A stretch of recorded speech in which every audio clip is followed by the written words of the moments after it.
तो मेरे दोस्तों, मैं एक बार फिर आपके सामने आया हूँ और एक महत्वपूर्ण जानकारी लेकर आया हूँ कि और वो ये है, मैं मसाज के बारे में आपको बताऊँगा कि मसाज से कितना बेनिफिट होता है।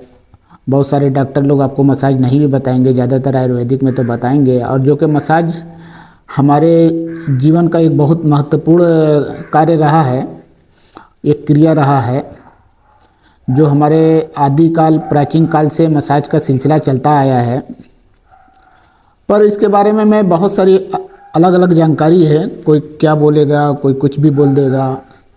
और किस तो मैं ये बताना चाहता हूँ कि आपको मसाज का किस तेल से करना चाहिए और कब करना चाहिए। तो देखिए, मसाज जो है तो आप सबसे बेस्ट तरीका उसका ये है कि सुबह 5 से 6 बजे के बीच में बाहर, यानी कि घर के बाहर या जहाँ पे धूप आता हो, सूर्य का किरण आता हो, उस जगह पे आप बैठिए और तब मसाज करना शुरू करिए जब धूप नहीं आया है। और आपको मसाज करते करते करते करते वहाँ सूर्य की पहली किरण आ जाना चाहिए, जिसे सनराइज़ भी कहते हैं।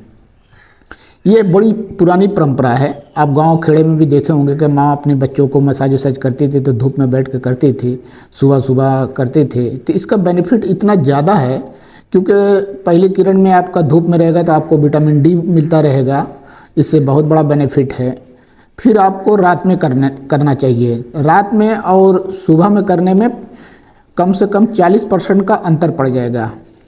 अब अगर दोपहर में करते हैं किसी भी टाइम, तो आपको मसाज का जो बेनिफिट है, जो लाभ है, वो आपको मात्र 15 से 20% ही मिलेगा। अब देखिए, वही तेल है, वही मसाज है, वही आदमी करने वाला है, सब बॉडी वगैरह वही है, मगर इतने का अंतर है। तो पहले ये अंतर आप जान लीजिए, उसके बाद मैं आपको बताऊंगा कि कौन से तेल से करना है। तो तेल भी अनेक प्रकार का होता है, तो सबसे बेस्ट है कि आप जैतून का तेल। अच्छा, जैतून के तेल से क्यों करना चाहिए, उसमें क्या विशेषताएं हैं, वो भी मैं आपको बताऊंगा।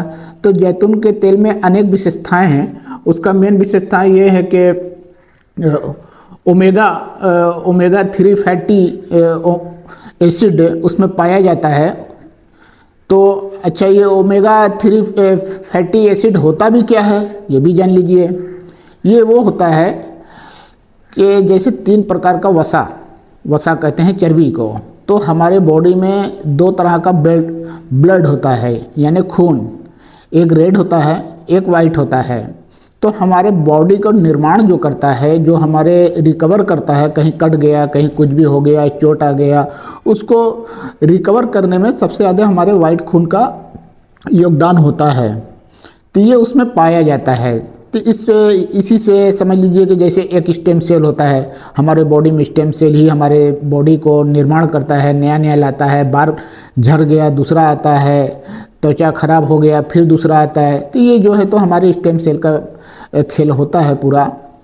तो इसलिए ओमेगा 3 फैटी एसिड का हमारे बॉडी में होना बहुत ज़रूरी है। तो ये सबसे ज़्यादा जो है तो आपको इसमें पाया जाता है जैतून के तेल में। तो मैं लास्ट में आपको बताऊंगा, वीडियो बहुत बड़ा हो गया तो मैं इसको 2 भाग 3 भाग में कर दूंगा, मगर आपको जानकारी मैं संपूर्ण देना चाहता हूं कि आपको नॉलेज हो जाए कि किसमें क्या पाया जाता है। फिर दूसरा हो गया आपका सरसों का तेल, जिसको कुछ जगह राई का तेल भी कहते हैं। तो सरसों का तेल में क्या होता है कि एक तरह का त्रि होता है, शक्तिशाली है, त्रिव है। अगर आपको सरसों का तेल शुद्ध मिल गया तो बहुत ही बेहतर है, मगर अमूमन सरसों का तेल मिलता नहीं है। इसका एक चेकिंग होता है जो मैं आपको बता रहा हूँ कि बैरोमीटर रीडिंग आपका सरसों का तेल चेक करने के लिए अगर 28 से 60 है मीटर उसका, 58 से 60 तक, यानी कि 58 और 60 तक हो, तो इसको कहाँ पे चेक होता है मुझे तो नहीं मालूम, और ना ही मेरे पास ऐसा कोई मीटर है। इसका पैमाना ये है कि अगर ये रहा तो शुद्ध है सरसों का तेल, जिससे कि बहुत फ़ायदा है सर के लिए, मसाज के लिए। सर में दर्द है, इंसान को बहुत ज़्यादा सर्दी लग रही है, तो इससे बेहतर सरसों के तेल से बेहतर कुछ होता नहीं है। बशर्ते वो शुद्ध मिल जाए तो।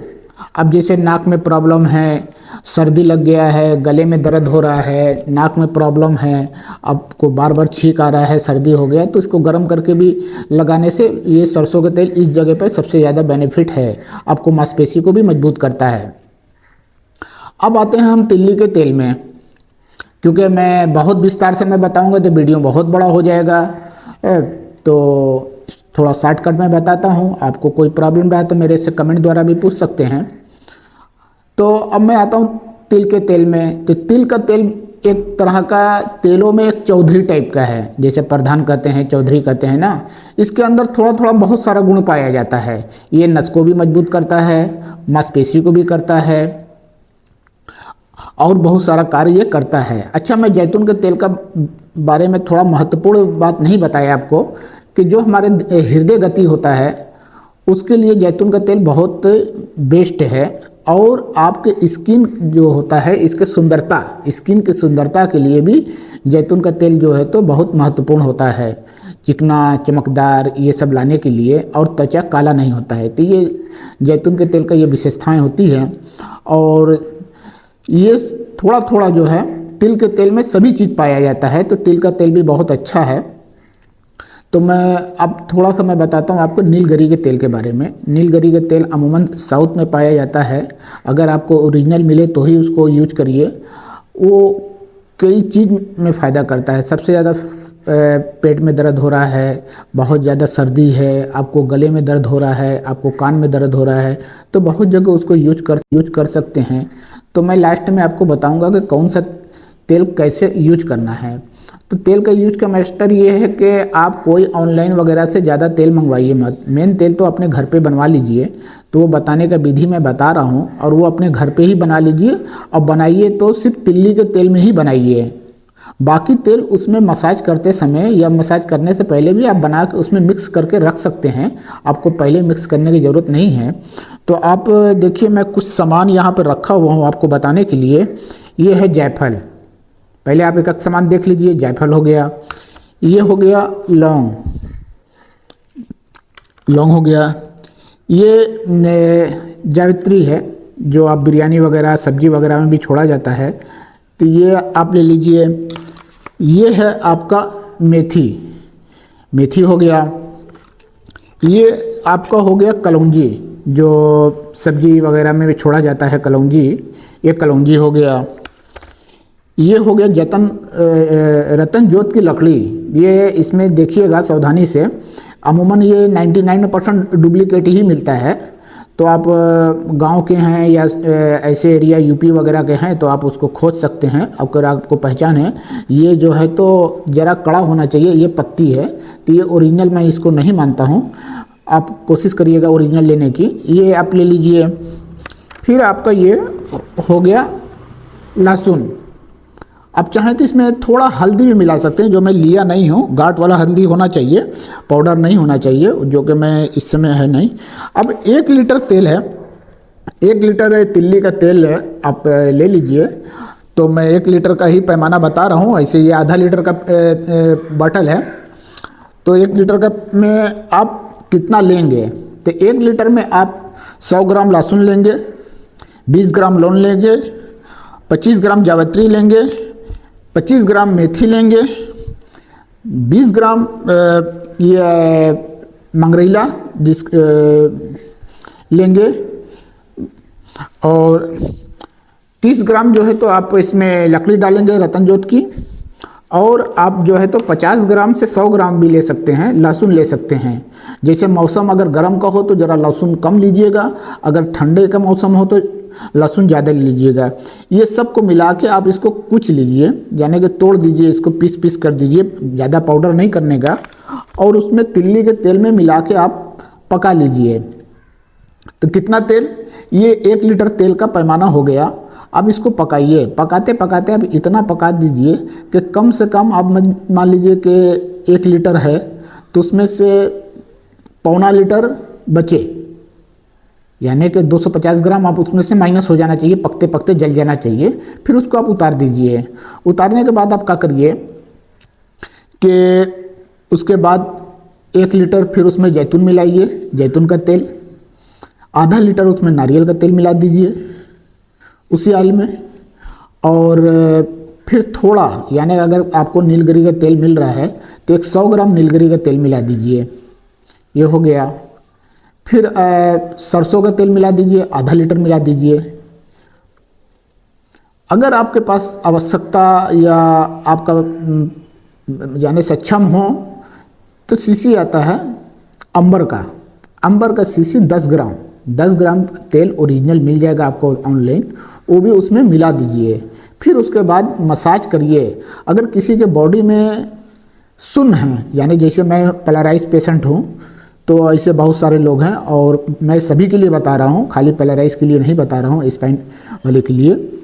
अगर बॉडी बहुत ज़्यादा सुन्न है, झंझनाहट आता है आपको, या चलने में बहुत ज़्यादा थकान आता है, विशेषकर आपको सुन्न है वहाँ पे, तो उसके लिए जब आप उसमें मलिए तो जैसे ऐसा कोई कटोरी में ही तेल आप लेंगे और लेने के बाद उसमें क्या काम करिए, 2 तरह का कपूर आता है। एक पूजा का कपूर आता है जो मंदिर वगैरह में यूज करते हैं, पूजा वूजा में यूज किया जाता है, और एक आता है खाने वाला कपूर। तो आप जब एक कटोरी तेल अगर आप पूरे मसाज में कर ले रहे हैं तो उसमें 2-3 टेबलेट के जैसा भी आता है छोटा छोटा, अब अपने अनुसार मिला लीजिए, उसमें ऐसे मिला लीजिए, उसको चूर करके मिला लीजिए। तो जहाँ पे आपको बॉडी सुन्न है, ये जहाँ पे आपको खून वगैरह जमा हुआ लग रहा है कि यहाँ पे बहुत गाढ़ा हो गया है, बहुत मांसपेशी में दर्द हो रहा है, तो वहाँ पे आप मसाज करिए। वहाँ पे मसाज करने से क्या होगा कि आपको बहुत जल्दी थोड़ा सा मूवमेंट आएगा और वो आपका प्रॉब्लम धीरे धीरे कम हो जाएगा। जैसे मेरा जब सर्जरी हुआ था तो मेरा D8 D9 लेवल है, तो उसके नीचे मेरे को कुछ भी पता नहीं लग रहा था। तो आज मैं 4 साल से वही तेल, ऐसे तो मैं बहुत तरह का तेल, जिसने जो बताया सब किया, बहुत सारे पैसे का मैं तेल मंगवाया, यहाँ तक कि जाफरान से लेके मिथाइल वगैरह जो भी लोग बताया, कद्दू वगैरह ये, मगर सब करने के बावजूद मुझे जो बड़े बड़े हकीमों से, डॉक्टरों से, जो आयुर्वेदिक का यहाँ पे केरल वगैरह में से जिससे मुझे जो जानकारी मिली तो यही मिली कि सबसे बेस्ट यही है, आपका अपने घर का बना हुआ है, किसी को पैसा देना भी नहीं है, जो भी है सब अपना आपका ओरिजिनल होगा, आप अपने हाथ से ही बना रहे हैं, तो फिर उसमें कुछ और दूसरा मैटर है भी नहीं। तो ये मैं बता दिया कि ऐसे आप अगर मसाज करेंगे, और मसाज करने का विधि भी मैं आपको बता दिया हूँ कि कैसे करना चाहिए। इस टाइम से करेंगे तो आपको ज़्यादा बेहतर है, और सभी को करना चाहिए, बच्चों को भी करो, बूढ़े औरत है, तो अगर इस टाइप से आप रहेंगे तो ज़्यादा आपको डॉक्टर के पास जाने की आवश्यकता नहीं होगा। और मेरा वीडियो आप गौर से सुना कीजिए, क्योंकि मैं आपके लिए बनाता हूँ, समाज के लिए बनाता हूँ, एक समाज सेवा है, और मेरा इसका ज़्यादा कोई उद्देश्य या कोई मतलब नहीं है। ज़्यादातर लोग अपने आप को सक्सेस करने के लिए बहुत सारे वीडियो बनाते हैं, मैं उस विचारधारा के इंसान नहीं हूँ, क्योंकि मेरा तो एक उद्देश्य है कि मैं एक किताब लिख रहा हूँ जो कि 30 साल से लिख रहा हूँ, आज तक पूरा नहीं हुआ। उस किताब को लिखूँगा, उसमें कुछ बात जो है तो मैं आप लोग के सामने यूट्यूब पर भी बताऊँगा। उसके बाद मेरा खेल ख़त्म हो जाएगा, मुझे न तो यूट्यूब चैनल चाहिए, ना पैसा चाहिए, ना कुछ चाहिए है। उसके बाद फिर मेरा खेल ख़त्म हो जाएगा। और दुआ कीजिएगा, प्रार्थना कीजिए हूँ, क्योंकि मेरा तो एक उद्देश्य है कि मैं एक किताब लिख रहा हूँ जो कि 30 साल से लिख रहा हूँ, आज तक पूरा नहीं हुआ। उस किताब को लिखूँगा, उसमें कुछ बात जो है तो मैं आप लोग के सामने यूट्यूब पर भी बताऊँगा। उसके बाद मेरा खेल ख़त्म हो जाएगा, मुझे न तो यूट्यूब चैनल चाहिए, ना पैसा चाहिए, ना कुछ चाहिए है। उसके बाद फिर मेरा खेल ख़त्म हो जाएगा। और दुआ कीजिएगा, प्रार्थना कीजिएगा कि वो मेरा किताब पूरा हो जाए, क्योंकि आज 30 साल हो गया मेरा, आज तक वो किताब पूरा नहीं हुआ। बीच बीच में मेरे को काम है, अकेला इंसान परेशान, मैं बीच में छोड़ भी दिया था, क्योंकि ज़रा विवादित किताब है, मगर अच्छा है, उम्मीद है कि पसंद आएगा दुनिया को वो किताब। समाज में अब उसके बारे में मैं ज़्यादा डिटेल से नहीं बताऊंगा, वो आएगा तो आप सुनिएगा। तो इसीलिए मैं कहता हूँ कि मेरे साथ बने रहिएगा, और ज़्यादा से ज़्यादा दूसरे को भी शेयर कीजिए कि मेरे सब्सक्राइबर बढ़ें, तो आगे मैं ये और लोगों को भी ये चीज़ मालूम हो, बेनिफिट उनको भी पहुँचे। इसमें मेरा अपना कोई स्वार्थ नहीं है, इसके लिए माफ़ करिएगा, क्षमा करिएगा मुझे, मेरा अपना कोई स्वार्थ की ज़रूरत भी नहीं है। जब मेरा जीवन ही कहाँ बचा कि मैं स्वार्थ करूँगा, क्योंकि इस स्थिति में मैं आ गया अचानक, तो मेरा जीवन ही दर्द से भर गया। तो जीवन में ऐसे कंडीशन में कौन इंसान जीवित रहना चाहता है, तो मेरा ये नहीं है। मैं किसी का भला कर सकता हूँ तो मरते दम तक मैं आप ये सोचूंगा। पहले से भी मेरा विचारधारा था, आज भी वैसे ही है कि कुछ भला हो जाए तो ठीक है, बाकी ऊपर वाले की इच्छा पे निर्भर करता है। तो उम्मीद है कि आपको वीडियो पसंद आएगा। आप ज़्यादा से ज़्यादा वीडियो आप दूसरे को भी पहुँचाइए कि वो लोग भी इसका बेनिफिट उठा सकें। और भी मैं इसी तरह का वीडियो मैं बनाता रहूँगा। अभी बहुत सारा वीडियो बाकी है जो मैं जानता हूँ, तो अभी बहुत बाकी है। इसी के साथ फिर मैं आपसे विदाई चाहता हूँ, और अगले वीडियो का आप इंतज़ार करिए। मैं बहुत जल्द दूसरा वीडियो लेके आऊँगा।